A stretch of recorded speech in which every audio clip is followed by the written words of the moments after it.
selamat pagi semuanya. Makasih udah nyempetin waktunya ya kalian. Sekarang kita tes. Jadi gini, Ingrid ada tugas tentang komunikasi antar budaya.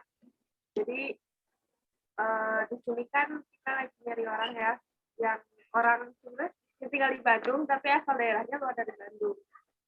Nah, buat waktu langsung aja ke wawancaranya. Sebelum ke wawancaranya aja, kita kenalan dulu aja dari Satria aja ya. Ya, boleh. Halo Kak, nama aku Satria Yuda Permana, asal dari Bandung. Kak, aku Syifa Salsabila Maharasya, teman-teman semua di sini. Aku dari Bandung juga. Halo Kak, nama saya Nuri. Saya asal dari Sukabumi. Oke. Halo Kak, perkenalkan nama saya Sherly, asal dari Kota Bandung. Sebelumnya makasih udah nyempetin waktunya mau direpot-repot sama kita. Makasih banget, Ingrid. Ya, sok langsung aja. Suaraku kedengeran nggak? Kedengaran. Nama. Oke, Assalamualaikum warahmatullahi wabarakatuh. Selamat pagi ya buat teman-teman semua yang ada di Zoom ini gitu. Terima kasih juga udah ngasih kesempatan buat aku diwawancara nih sama kalian semua gitu. Sebelumnya izin memperkenalkan diri, nama aku Ingrid Purba. Kalau daerah asal sih aku lahir di Sumatera Utara, jadi aku ini dari suku Batak ya. Terus kalau misalnya untuk domisili saat ini aku di Jawa Barat juga sih. Mungkin segitu aja dari aku. Kalau kampus perlu nggak? Enggak ya kayaknya. Boleh dari kampus mana? Oh, boleh. Untuk saat ini aku lagi menjalani perkuliahan di Fakultas Ekonomi dan Bisnis, jurusan akuntansi di Universitas Pasundan Bandung. Mungkin segitu teman-teman. Kan kakak teh dari luar Bandung gitu. Terus pertama kali lihat Bandung tuh kayak gimana gitu? Kayak ada culture shock-nya atau gimana kah? Kayak kaget gitu? Kalau untuk culture shock sendiri sih aku lebih ke bahasa ya kalau di Bandung tuh gitu. Banyak banget bahasa-bahasa yang aku nggak tahu gitu. Kayak pertama kali datang ke sini tuh gedang mana gedang gitu kan. Aku nggak tahu gitu kan gedang tuh apa gitu. Terus mungkin kalau misalnya di sini kan ada angkot gitu kan sebagai sarana transportasi umumnya gitu. Nah, kalau dulu itu di kota asal aku gitu ya, di daerah asal aku tuh kalau misalnya angkot tuh mau berhenti tuh bilangnya bukan kiri gitu. Jadi waktu di sini tuh bingung kan, ini kalau mau berhenti itu apa nih gitu, bilangnya tuh apa, harus ngomong apa, apakah stop gitu. Pernah tuh sekali aku ngomong stop kan, dan itu tuh emangnya nggak berhenti-berhenti gitu, dan akhirnya ada yang ngasih tahu kiri deh bilangnya gitu. Paling itu aja sih dari bahasa mungkin.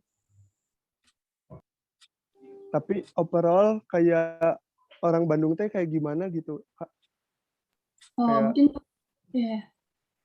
Mungkin untuk kesan ke orang Bandungnya sendiri sih karena yang emang udah dikenal sama masyarakat luar kan, orang Bandung tuh dikenal sama nada bicaranya yang halus gitu kan, terus tutur katanya yang lembut, dan emang pesan pertama ketemu sama orang-orang Bandung gitu kan, mungkin di dunia pendidikan yang aku tempuh selama ini ya emang bener gitu kayak gitu, nada ngomongnya tuh halus gitu dan ramah juga ya.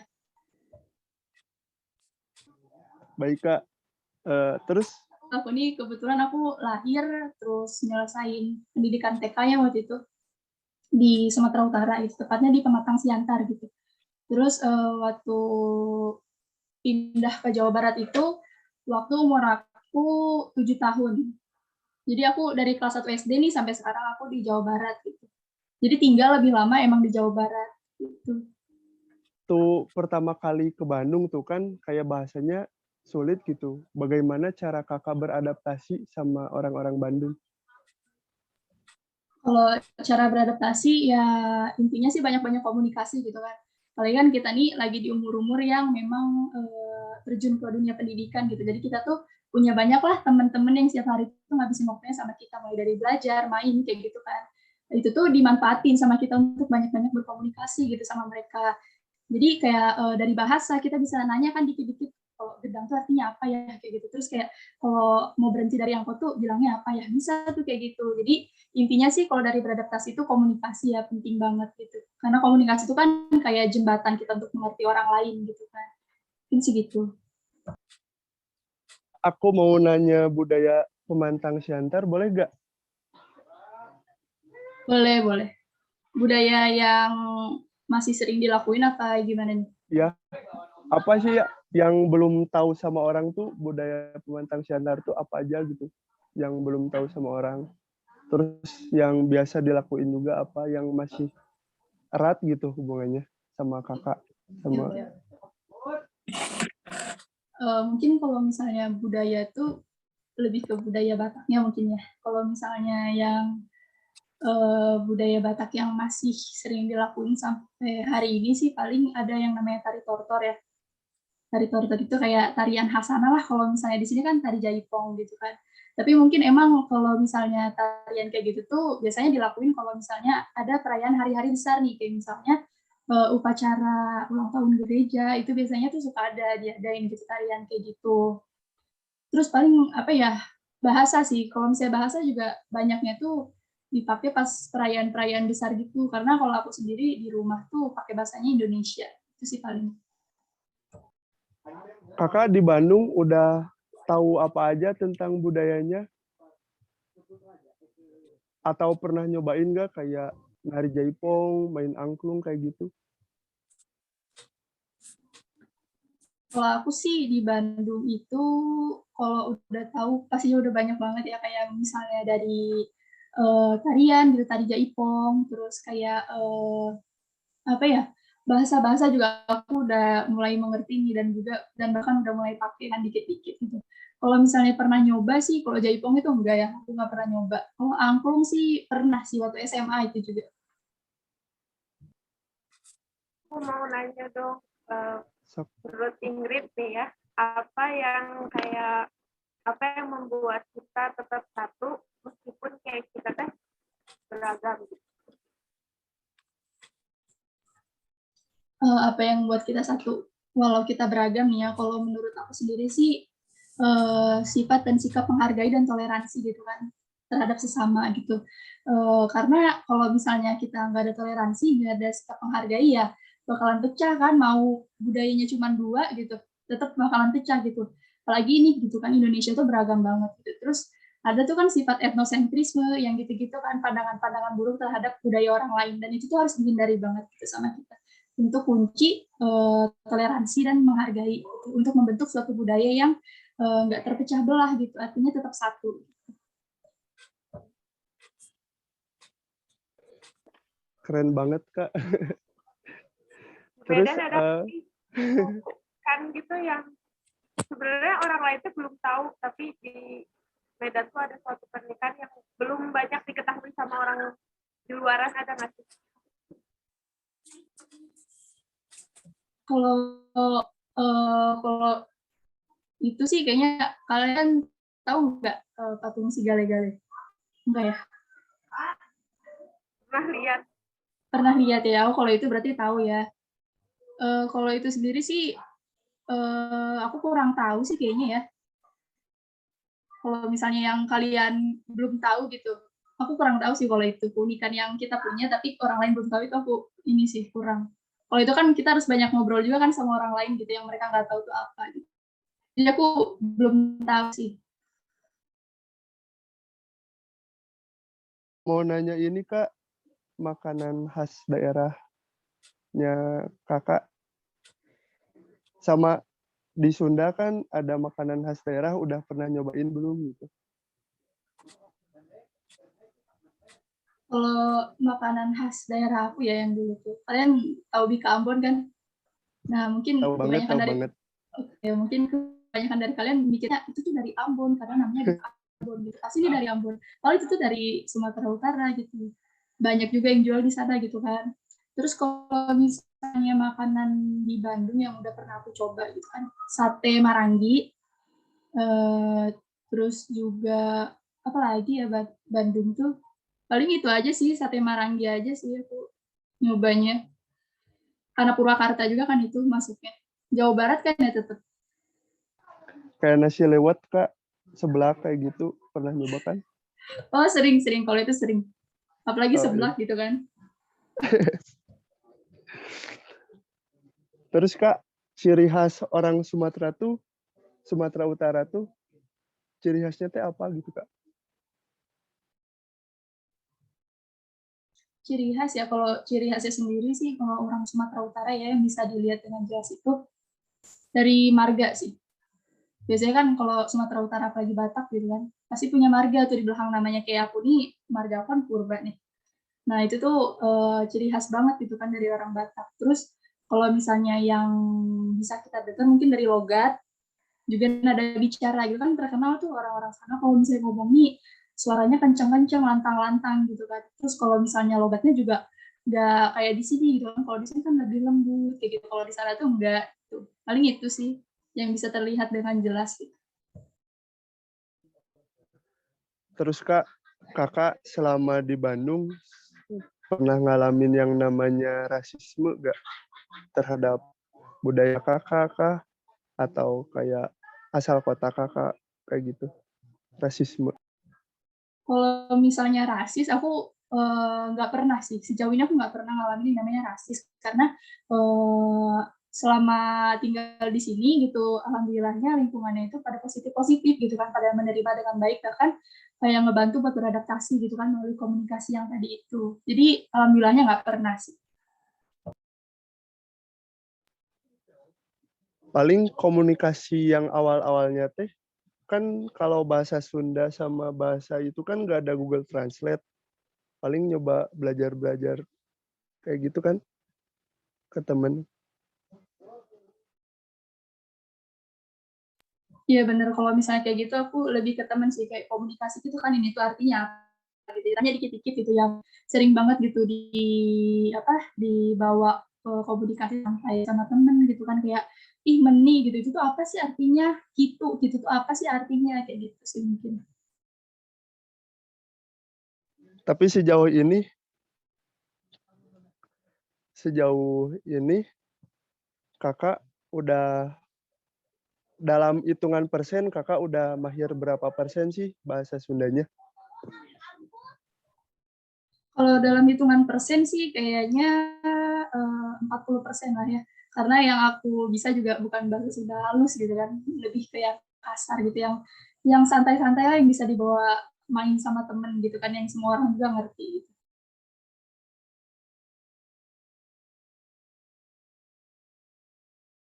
Oke Kak, boleh dong Kak bilang apa ke dalam bahasa Sumatera Utara Kakak? Sekata deh, pengen denger gitu. Sekata ya, Ya, ya. sekata ya. Satu kalimat. Aduh, kalau satu kalimat kayaknya aku gak ini deh. Soalnya kan udah jarang banget nih, kayak udah gimana ya? Udah jarang banget lah dipakai. Mungkin satu kata ya. Satu kata yang sering banget aku pikirin akhir-akhir ini. Hepeng. Hepeng itu apa Kak? Duit. Oh, Saya juga sering mikirin itu. Lu kan? mantap Kak. Terus Kak, kan Kakak udah ini lama tinggal di Bandung, terus kayak udah mulai lupa kah sama budaya-budaya asli Kakak gitu, atau malah membawa budaya Kakak ke Bandung gitu, ngenalin kayak gitu? Kalau aku sih yang udah mulai lupa-lupa tuh dari bahasa sih paling. Iya, kayak tadi tuh bahasa kan. Jadi aku nggak sedikit-sedikit lah gitu. Jadi udah, apalagi sekarang tuh keseringan itu pakai bahasa Sunda gitu kan. Terus kalau misalnya ngenalin paling ya ke makanan sih. Iya, ke makanan. Apalagi di SMA tuh kan, ih kalian harus ke Medan nih nyobain nih makanan ini gitu. Itu enak banget tau. Paling gitu sih. Terus Kak, kata siapa gitu, kata orang awam gitu, kalau Medan tuh orang-orangnya teh jago nyanyi, bener gak Kak?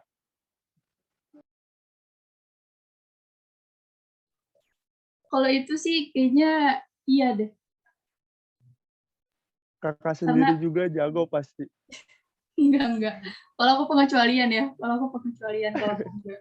Tapi kebanyakan emang iya. Apalagi kan kayak di sana tuh mayoritas beragamanya non muslim gitu kan.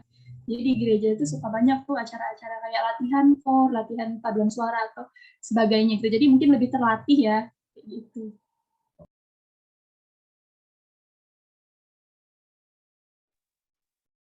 kakak waktu pertama kali lihat orang Sunda ngomong pakai bahasa Sunda gimana dengarnya? Aneh kah atau kayak gimana kah perasaannya? Iya kayak pernah tuh kadang ada kan tuh teman-teman yang jahil gitu udah tahu kita nggak bisa ngomong bahasa Sunda, mereka ngomong walau bercanda sih ya, niatnya tuh bercanda, jadi kayak ini tuh ngomong apa ya, kadang ngerasa lucu juga gitu kan sama bahasa yang baru kita dengar gitu, ini tuh kata apa ya, jadi kayak ya lebih bingung, lucu juga sih kesannya tuh.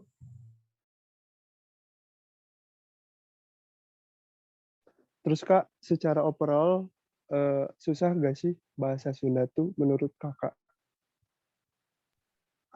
Kakak nyesuaiinnya susah nggak gitu? Kalau aku ya nyesuaiinnya ya pastinya susah gitu kan, susah banget gitu. Kita kan kalau misalnya sama bahasa asing atau kata-kata asing yang sebelumnya belum pernah kita dengar tuh pasti kayak susah gitu masuk ke ingatan gitu. Iya nggak sih kalau misalnya ini tuh apa sih bahasanya nggak jelas gitu kan, jadi susah kadang suka ketukar-tukar gitu kan artinya gitu. Aku tuh nyesuaiin tuh ada kayaknya kalau sama lingkungannya sendiri sebulan nih. Kalau bisa sama bahasa tuh kayaknya nyampe SMP deh, atau mungkin SMA kelas 1 gitu aku nyesuaiin sama bahasanya itu, karena banyak juga kan gitu kayak aku aja itu bahasanya nggak satu gitu kan, kata yang ini aku tuh ada abdi, kasarnya itu ada aing gitu kan, jadi kayak bingung juga gitu. Maksudnya susah banget gitu kan, kayak ada tuh yang aksara-aksara juga itu apalagi gitu kan, kalau itu udah nyerah banget sih. Terus kalau misalnya ke bahasa sih, aku ya itu sih nanya-nanya ke temen gitu sama teman sebangku, ini tuh artinya apa sih gitu, ini tuh artinya apa sih, dan mungkin dari situ juga gitu kan banyak tahu bahasa-bahasa Sunda gitu dari pelajaran bahasa Sunda itu sendiri gitu, dan juga guru mungkin ya yang ngomong, kan guru tuh suka nanya juga gitu, ada yang orang luar Sunda gak, jadi mungkin ke kita tuh ngajarinnya lebih ini lagi gitu daripada sama yang biasa, mungkin dari situ juga aku banyak belajarnya. BTW kakak sendirikah di sini atau gimana? Punya adik kah gitu? Oh, kalau aku sih kebetulan keluarga aku di sini semua gitu kan. Kalau ada itu aku punya 2 gitu, dan kebetulan aku tuh anak pertama gitu, jadi nggak punya kakak, cuma punya adik. Tapi Kak banyak temen nggak di sini yang misalnya dari luar daerah Bandung gitu, jadi memudahkan kakak buat mengkomunikasinya juga. Atau sama dari Sumatera Utara gitu. Kalau itu sih pastinya banyak ya, apalagi kayak di lingkungan gereja nih, banyak banget gitu. Kalau aku kan masuknya ke gereja HKBP ya, Huria Batak Kristen Protestan. Nah, di situ tuh banyak juga tuh orang-orang Batak juga kan, dan yang lebih lama lah gitu dari aku di sini. Ada mungkin yang dari lahir udah di Purwakarta gitu kan, jadi mereka juga ngebantu gitu sedikit-sedikit ke aku gitu komunikasinya.